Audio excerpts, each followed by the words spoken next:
ar o FMT.Ciência. No quadro de hoje vamos falar sobre imortalidade digital. Já parou para pensar o que acontece com o Facebook depois que a pessoa morre? Ficou curioso? Confira aí! Na área de pesquisa do legado digital, liderado pelo professor Cristiano Marcial, nós temos diversos ramos e o meu ramo que eu cuido é a questão da imortalidade digital e a inteligência artificial.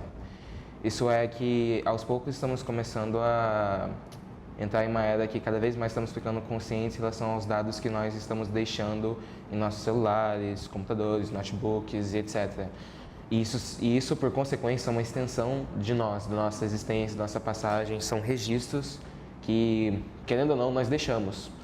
E não há um cuidado definido ainda para esses dados. E no meu caso, eu pesquiso como é que, vamos dizer, preserva esses dados para o futuro, nesse caso, para preservação de memória das pessoas, e também como aplicações estão começando a fazer essa interação ficar de uma forma mais dinâmica. Isso é, depois da morte de alguém, computadores poderem reproduzir um comportamento similar àquela pessoa que era em vida.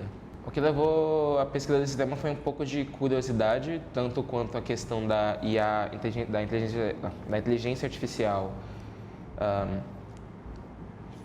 técnicas em si, nesse caso, tanto como você criar ela através do código, técnicas como redes neurais, aprendizado de máquina e Big Data, que não é necessariamente inteligência artificial, mas conta bastante para poder, vamos dizer, construir uma entidade mais inteligente, como também as questões filosóficas que nós temos da IA desde filmes como a gente vemos em Matrix, ou recentemente Her, ou Ghost in the Shell. O Metrópolis, que a ideia do ser humano, vamos dizer, se tornar uma máquina, uma simbiose entre humano e máquina, sempre foi fascinante do ponto de vista da ficção e da realidade. É muito comum que, pelo menos que a gente preocupa muito na nossa pesquisa, as pessoas não se preocuparem muito com a questão dos seus dados póstumos ou das informações que você deixa para trás. Então, como é que, vamos dizer, ficaria se uma pessoa nunca tivesse pensado em como é que eu devo tratar esses dados? E também a gente está pensando em expandir essa pesquisa para poder correlacioná-la com outras áreas.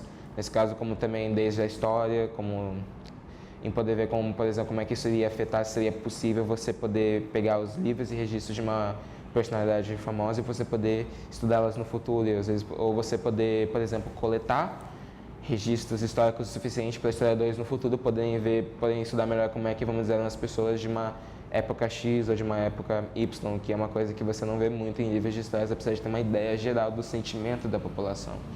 A gente também está pensando em ver com o direito, especialmente porque são questões, vamos dizer, muito delicadas legalmente falando. Isso é, ainda não há um estatuto. No Laboratório de Ambientes Virtuais Interativos, que é o LAV, que nós temos no Instituto de Computação, a gente sempre tem pesquisado como ferramentas, métodos, técnicas têm influenciado sobre a vida dos usuários. Então, nesse contexto, a gente começou estudando o legado digital pós-morte para fazer com que nós, os desenvolvedores de sistema, junto com os usuários, pudéssemos refletir sobre o valor da informação e pensar que essa informação que está nesse ambiente web, que está disponível para todo mundo, ela permanece para além da nossa morte. Dentro dessa discussão surgiu então uma discussão mais centrada na imortalidade digital. Quer dizer que se você falece, você tem todos os seus dados e esses seus dados podem ser utilizados para algum fim, então você acaba permitindo com que o usuário se torne imortal. Então os memoriais digitais no Facebook, por exemplo, eles são uma forma de imortalizar a pessoa. Se a pessoa falece, se transforma num memorial esse perfil e a pessoa está lá imortalizada. Só que nós temos aí com o avanço da área de cinema, com muitos filmes, né, nessa área, os usuários cada vez mais têm pensado na recriação da vida pela inteligência artificial. O FMT.Ciência fica por aqui. Não deixe de conferir o nosso canal youtube.com/UFMTCiência. Até mais!